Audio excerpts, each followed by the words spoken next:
with former Prime Minister Shinzo Abe. Since then, Samvad has travelled from New Delhi to Tokyo, from Yangon to Ulaanbaatar. In this journey, it has remained true to its fundamental objectives: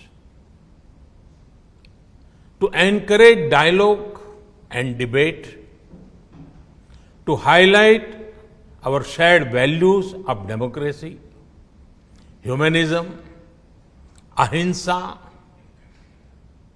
freedom and tolerance, and to carry forward our ancient tradition of spiritual and scholarly exchanges.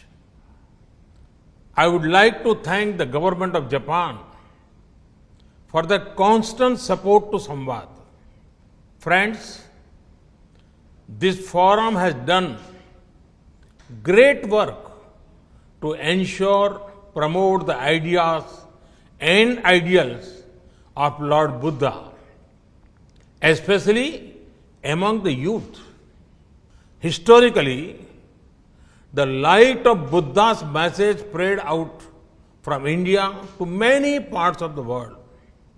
However, this light did not remain static. In each new place it reached, Buddhist thought continued to evolve further over the centuries.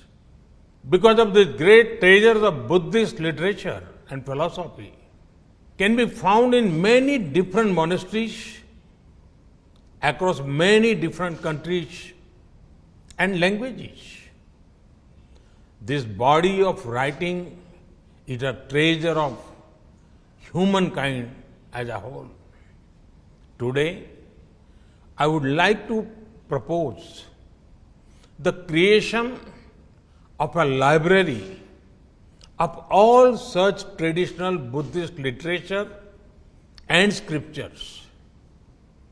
We will be happy to create such a facility in India and will provide appropriate resources for it. The library will collect digital copies of all such Buddhist literature from different countries. It will aim to translate them and make them freely available to all monks and scholars of Buddhism. The library will not only be a depository of literature, it will also be a platform for research and dialogue, a true samvad between human beings, between societies, and between man and nature. Its research mandate will also include examining how Buddhist message can guide our modern world against contemporary challenges. Challenges like poverty, racism, extremism, gender discrimination, climate change, and many others. Friends, about 3 weeks ago, I was at Sarnath. Sarnath is where Lord Buddha gave his first sermon after attaining enlightenment. This Jyoti Punj emerged from Sarnath, spread across the world, embracing the value of compassion, nobility, and above all, Manav Kalyan, the good of entire humanity. And gently, peacefully, it changed the course of world history. It was in Sarnath that Lord Buddha spoke in detail about this ideal of Dhamma. Dhamma for him was more than a prayer and rituals. At the center of Dhamma are humans and the relation with fellow humans. Thus, it is most important to be a positive force in the lives of others. Samvad should be one that will spread the spirit of positivity, unity, and compassion across our planet. That too at a time when we need it the most. Friends, this is the first Samvad of a new decade. It is happening at a critical moment of human history. Our actions today will shape the discourse in the coming times. This decade and beyond will belong to these societies that place a premium on learning and innovating together. It will be about nurturing bright young minds who will add value to the humanity in the times to come. Learning should be such that furthers innovation. After all, innovation is the cornerstone of human empowerment.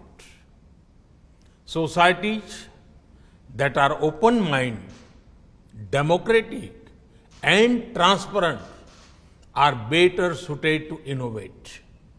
Therefore, now is the time, more than ever before, to change the paradigm on what we see as growth. Discussions on global growth cannot happen only between a few. The table must be bigger. The agenda must be broader. Growth patterns must follow a human-centric approach and be in harmony with our surroundings. Friends, it is rightly mentioned in the Yamak Baggo Dhammapada, Nahi Beren Berani Sammantit Kudachan Averena Cha Sammanti Esha Dhammo Sandantano. Hostility will never achieve peace. In the past, humanity took the path of confrontation instead of collaboration. From imperialism to the world wars, from the arms race to the space race, we had a dialogues, but they were aimed at pulling others down. Now, let us rise together. Lord Buddha's teachings command the strength to turn the discourse from enmity to empowerment. His teachings makes us large-hearted.